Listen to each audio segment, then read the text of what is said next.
안녕하세요. 디지털 헬스케어 스타트업에 투자하고 있는 디지털 헬스케어 파트너스 DHP의 최윤섭 대표입니다. 세상에는 좋은 의학 저널에 실린 훌륭한 인공지능 머신러닝 기반의 예측 모델이 수없이 많은데요. 하지만 이들 대부분은 혹은 사실 거의 모두는 실제 임상 현장에서 사용되지 못하고 사장되고 맙니다. 이런 논문에서는 여러 미사여구를 활용해서 이 임상 활용에 대한 가능성을 제시함에도 불구하고 말이죠. 왜 그럴까요?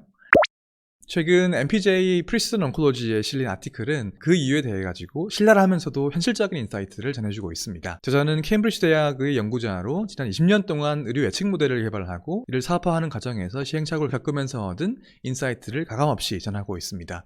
이 소위 정말 뼈 때리는 이야기들이 많이 있는데요. 최근에 의료인공지능 분야에서 이 본인의 연구 성과에 기반해서 의사 창업, 교수 창업들이 많은데요. 이 아티클을 꼭 읽어보시라고 권하고 싶습니다. 창업자뿐만이 아니라 투자자들도 이런 팀들을 심사할 때 체크해봐야 될 사항을 많이 배울 수 있는 아티클입니다. 저자는 지난 20년 동안 본인의 연구를 임상 현장에서 사용되는 이 클리니컬 임팩트가 있는 툴로 만들기 위한 과정에서 이 아래와 같은 교훈을 얻었다고 언급하고 있습니다.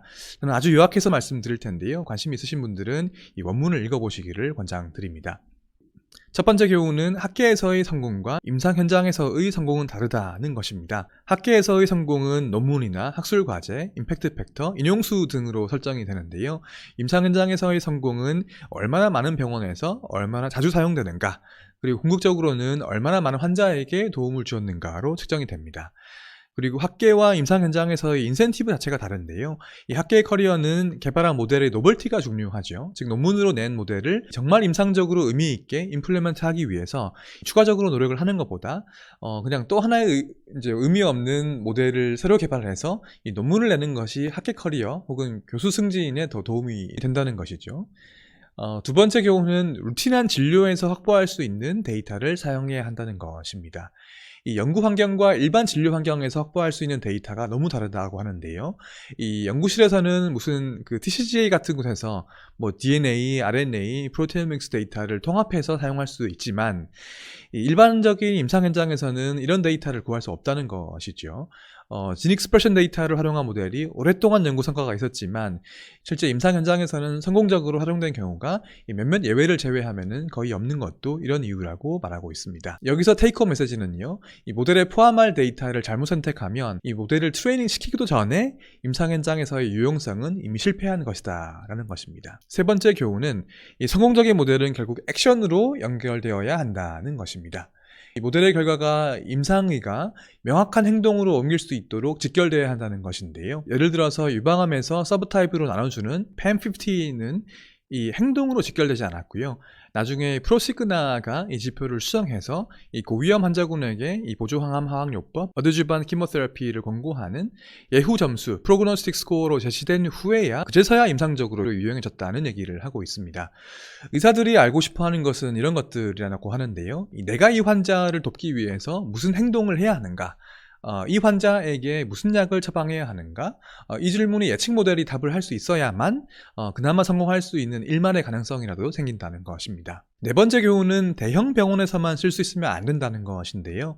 이 임상적인 임팩트를 가지려면 뭐 스탠퍼드나 케임브리지 대학병원 같은 곳에서만 사용할 수 있으면 안 된다는 것입니다.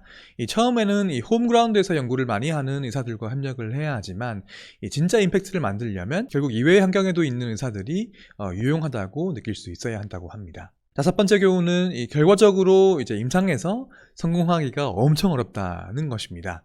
이 병원은 혁신적인 연구 성과를 받아들여야 할 의무가 있기는 한데요. 하지만 병원은 보수적이고 또 엄격한 규제를 받는 곳이기도 하고 또 기존에 정착되어 있는 진료 방식에 변화를 주는 것은 결국에 환자들에게도 리스크가 됩니다. 더구나 병원들은 펀딩이 항상 부족하기도 하고 또 의사들은 과중한 업무에 시달리기도 하죠. 그렇기 때문에 임상적인 유용성에 대해서 이 유의미한 근거들을 계속해서 축적해 나가야지만 그래서야 어느 병원 하나라도 이걸 써줄랑 말랑하게 된다는 것입니다. 학계 연구자들은 이런 지점에서 이제 엄청난 좌절을 느낀다고 하는데요. 이 연구 결과물이 임상적으로 사용되기까지 익스트라 1 마일이 아니라 익스트라 2, 3 마일이 남았다고 느끼게 되기 때문이라고 합니다.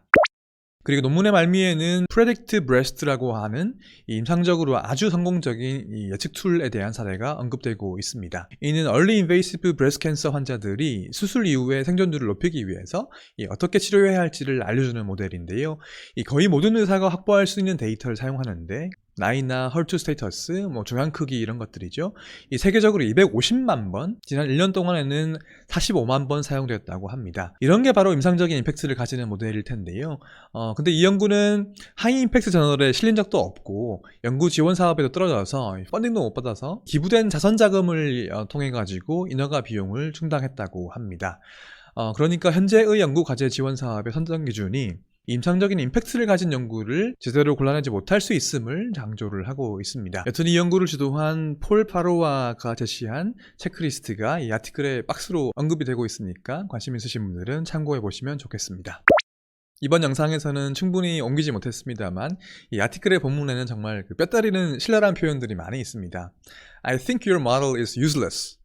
Almost none of these tools ever helped anyone. 뭐 이런 말들이 엄청 많이 나오는데요. 사실 논문의 제목도 All models are wrong and yours are useless 인 걸 보시면 거의 말 다 했다고 할 수 있겠죠. 그만큼 학술적인 연구에서 개발된 모델이 임상적으로 유용성을 가지는 것이 너무너무 어렵다는 것을 현실적으로 가감없이 잘 보여주고 있습니다. 이 관련 업계에서 일하시는 분들께는 꼭 한번 읽어보시면 좋을 아티클인데요.